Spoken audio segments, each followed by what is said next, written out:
Il est 8h32 et vous êtes bien sur RMC et BFM TV. Bonjour Bruno Retailleau. Bonjour Apolline de Malherbe. Merci d'être dans ce studio pour répondre à mes questions. Vous êtes le ministre de l'Intérieur, bien sûr. De nombreuses questions à vous poser, mais je voudrais qu'on commence par le bras de fer que vous avez tenté d'engager face à l'Algérie. Voilà les propos que vous avez tenus. Il faut savoir que la France a tendu la main et n'a obtenu aucun résultat en retour. À un moment donné, il faut dire stop, la France doit se faire respecter. Sauf que la France, la voix de la France, ce n'est ni vous, ministre de l'Intérieur, ni même François Bayrou, le Premier ministre, c'est Emmanuel Macron, président de la République. Et lui, il dit, nous avons engagé un travail avec le président Tebboune pour les moderniser, ces accords.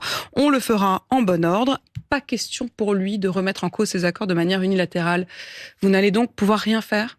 Ah mais je n'ai jamais dit que de façon unilatérale, on stoppait tout. J'ai simplement indiqué que sans un rapport de force, nous n'obtiendrions rien de l'Algérie. Ce rapport de force, nous l'avons commencé, puisque nous avons déjà renvoyé un certain nombre de ressortissants algériens qui venaient, qui avaient un passeport diplomatique, mais qui n'offraient pas toutes les garanties avec ce passeport diplomatique. Première chose. Par contre, un mot justement de l'enjeu de ce bras de fer. C'est pas un caprice du ministre de l'Intérieur. Simplement, c'est une question de sécurité. Moi, ma mission, elle est de protéger les Français. Et je ne veux pas que ce qui s'est produit à Mulhouse se reproduise demain. Pourquoi ? Parce que à Mulhouse, un terroriste a tué un homme qui était un ressortissant portugais. Il aurait dû être en Algérie. Nous l'avions présenté à de multiples reprises aux Algériens qui l'avaient refusé. Eh bien, cela, je ne veux pas être, moi, comptable d'une reproduction de ces faits à l'avenir. Mais est-ce que ça veut dire, Bruno Retailleau, que vous estimez que l'Algérie est complice de ce qui s'est passé à Mulhouse ? Responsable de ce qui s'est passé à Mulhouse ? Je dis simplement qu'à l'avenir, je ne veux pas prendre le moindre risque pour la protection des Français.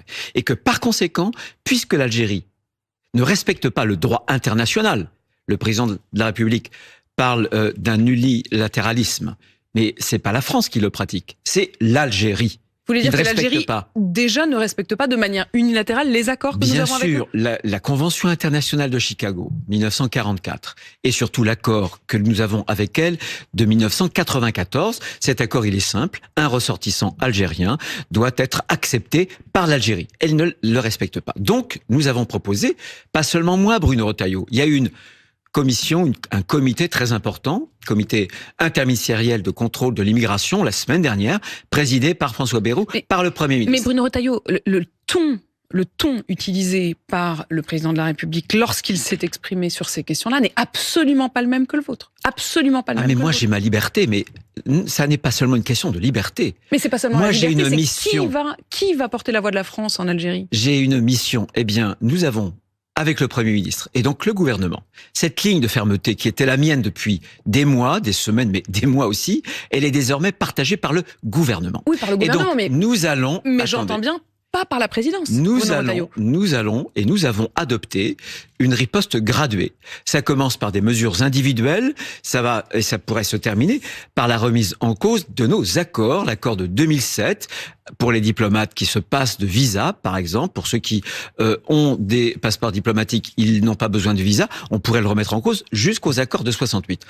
Encore une fois, si l'Algérie ne prend pas en charge ces ressortissants qui sont dangereux, et nous sommes en train d'établir une liste de plusieurs centaines de personnes qui ont des profils dangereux. Plusieurs centaines de personnes aujourd'hui sur le territoire français ? Bien sûr. Ils n'ont pas tous la même dangerosité. Mais ces gens-là, nous allons les présenter aux Algériens. Ce sont des gens dont il est établi qu'ils sont des ressortissants algériens. Eh bien, là, du coup, ce sera l'épreuve de vérité. Mais qu'on ne me dise pas demain, si jamais il y avait un problème dans les mêmes conditions que Mulhouse, que nous n'aurions rien essayé de faire. Je veux tout faire pour éviter cela. Bruno Retailleau, quand allez-vous présenter cette liste aux Algériens ? Dans les semaines qui viennent.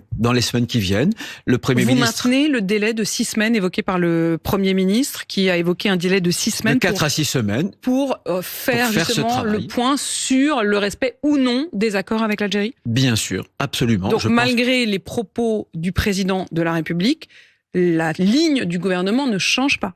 La ligne a été arbitrée en comité interministériel.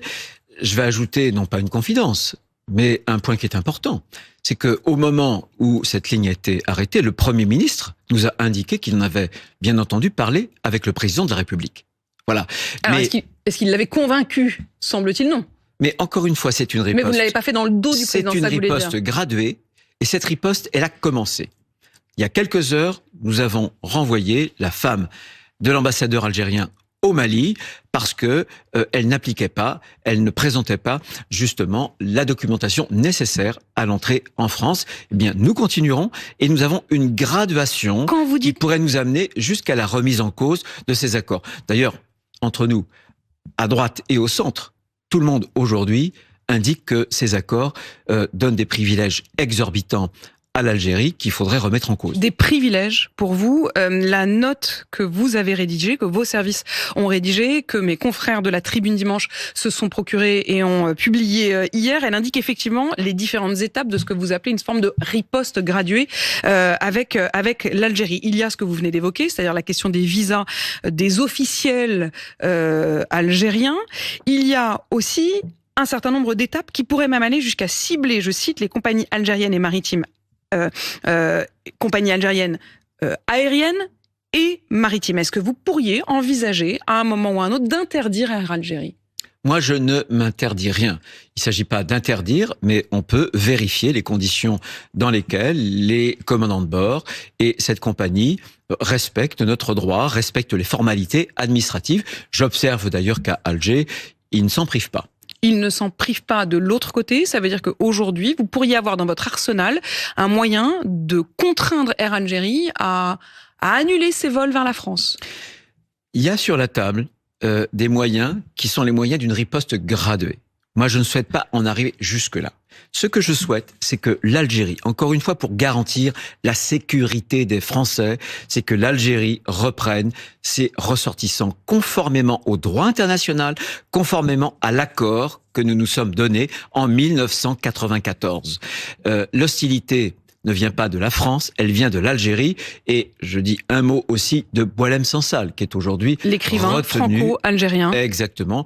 Il est retenu dans les geôles du régime d'Alger. Et pourquoi l'est-il d'ailleurs? Parce que c'est un esprit trop libre? Parce qu'il aime trop la France?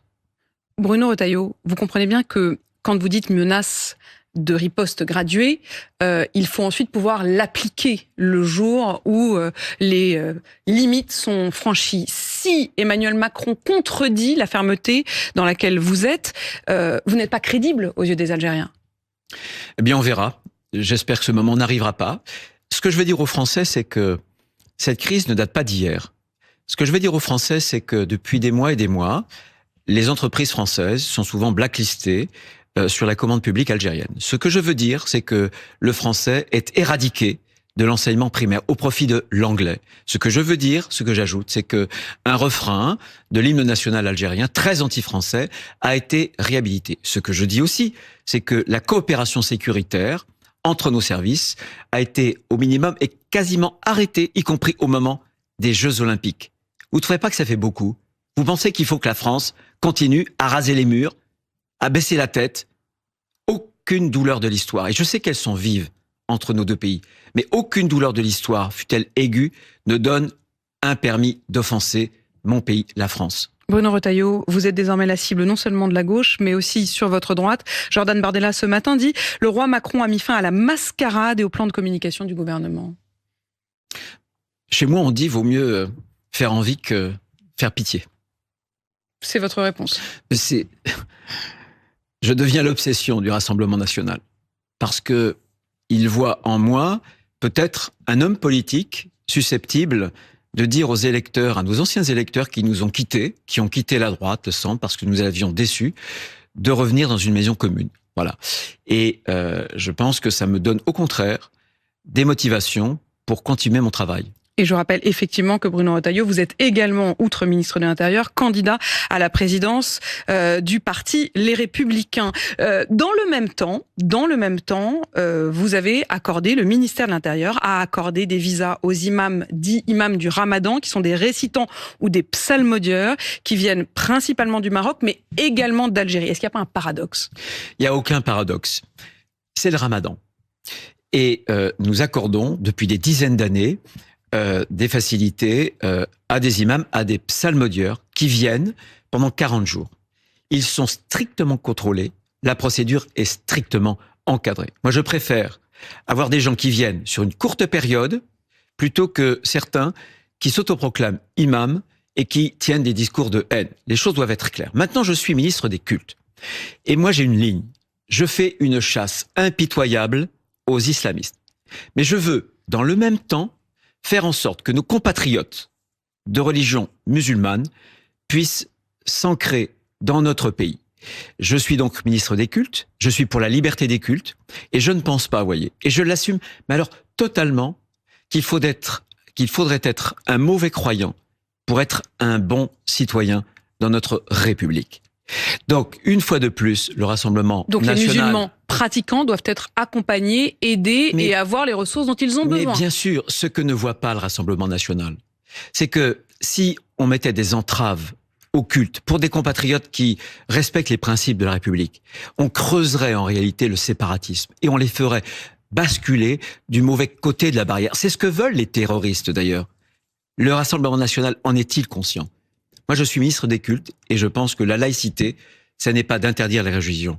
C'est de faire en sorte que l'exercice, la pratique d'une religion soit parfaitement compatible avec les principes, les valeurs de la République française. Bruno Retailleau, vous avez mentionné l'attentat à Mulhouse la semaine dernière. Est-ce qu'aujourd'hui, la menace terroriste est toujours aussi élevée, c'est-à-dire à son grade d'ailleurs le plus élevé ? La menace est élevée, bien sûr. La menace est élevée. Il y a deux menaces. Une menace qui vient de l'extérieur. Elle est peut-être moindre, mais il faut s'en méfier.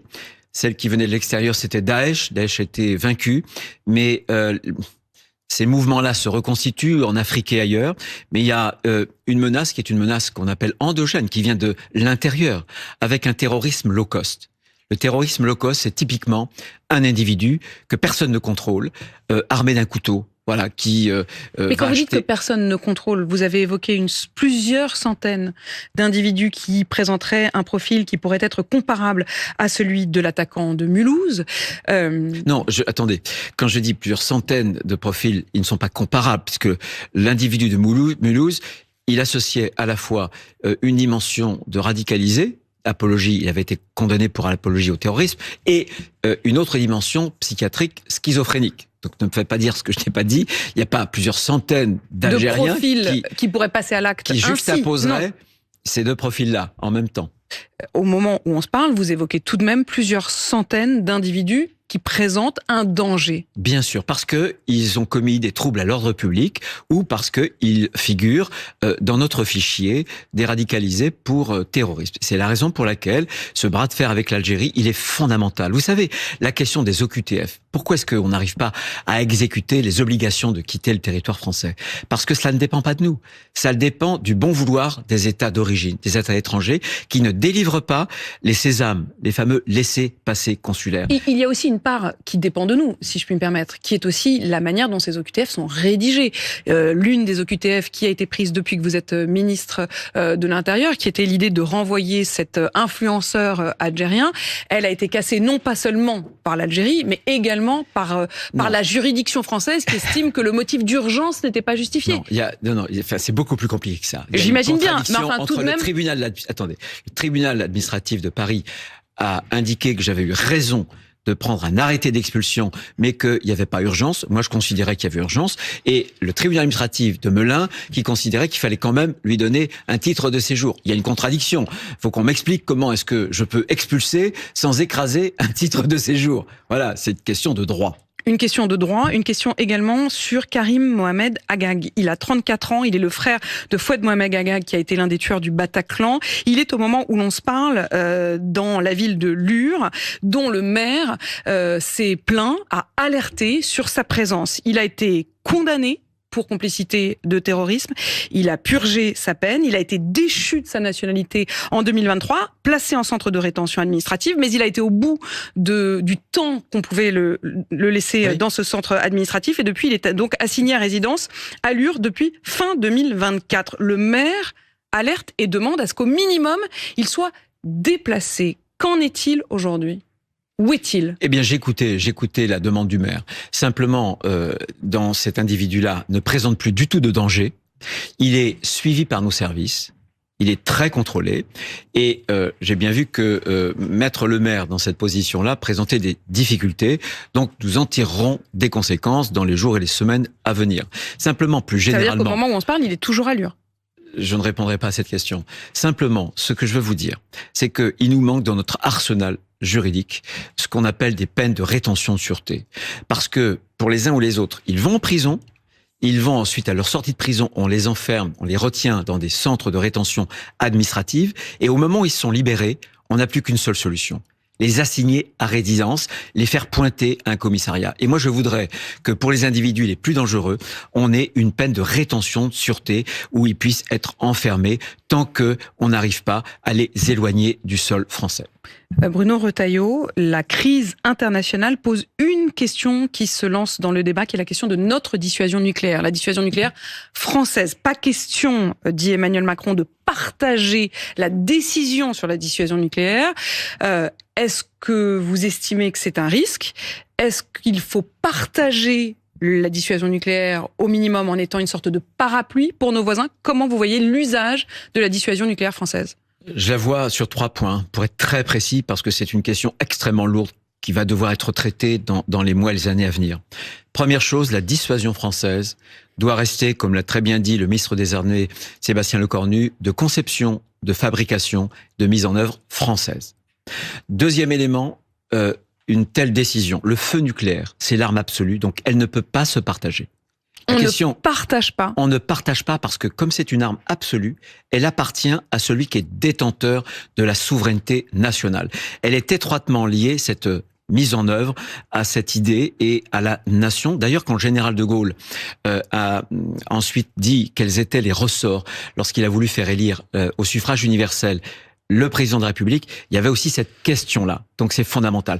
On ne partage pas, on ne peut pas mutualiser une décision. C'est le président de la République, en tant qu'il a été élu par l'ensemble de la nation, qui porte justement cette décision ultime d'utiliser précisément le feu nucléaire. Enfin, troisième élément.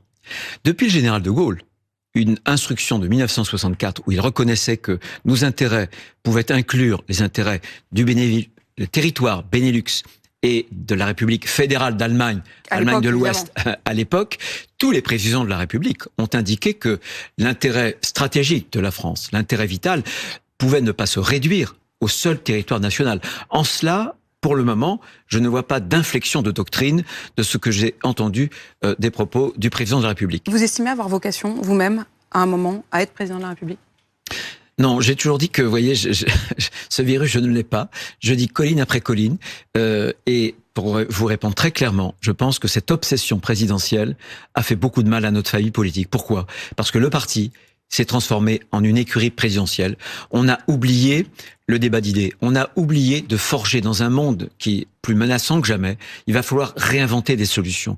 Et si on pense déjà 2027, on est mort. On ne sera pas capable de présenter aux Français des solutions nouvelles, des propositions qui puissent offrir à l'ensemble de la nation notre vision de l'homme, de la société et de la France. Une dernière question, monsieur le ministre de l'Intérieur. Rima Hassan, députée européenne LFI, a affirmé, je cite, que le Hamas avait une action légitime du point de vue du droit international. Vous avez dit avoir signalé ces propos à la procureure de la République de Paris parce qu'ils relèvent, selon vous, de l'apologie du terrorisme. 1. Savez-vous si la procureure a donné suite ? 2. Estimez-vous que cela puisse conduire à une procédure de déchéance de nationalité ?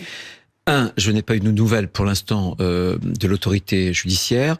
2, je peux vous indiquer un scoop, une information que le préfet de police de Marseille a fait aussi un signalement sur la base de l'article 40 du Code de procédure pénale de la même Rima Assad qui, dans un tweet, je crois, a livré à la vindicte une adresse d'une entreprise qui travaille sur des munitions pour Israël. Et 3, puisqu'elle n'a que la nationalité française, il ne serait pas possible, dans notre droit, de la déchoir de la nationalité parce que en France, on ne peut pas créer de situation d'apatride. Et ça, vous le regrettez ? J'ai répondu précisément. Très précisément. Vous le regrettez ou au contraire, vous respectez cette idée et vous estimez que c'est l'honneur de la France de ne pas créer d'apatride ? C'est pas le problème de le regretter ou non, c'est le droit qui passe. Oui, mais je sais bien qu'il y a des moments où vous dites que le droit, on peut le changer. Simplement, moi, ce que je souhaite, mais ça dépend désormais de l'autorité judiciaire, vous ne pouvez pas dans une même émission, légitimer le terrorisme et en même temps utiliser ce mot de terrorisme. Ça s'appelle apologie du terrorisme. Merci Bruno Retailleau d'avoir répondu à mes questions ce matin. Vous qui êtes ministre de l'Intérieur. Il est 8h52 sur RMC et BFM TV.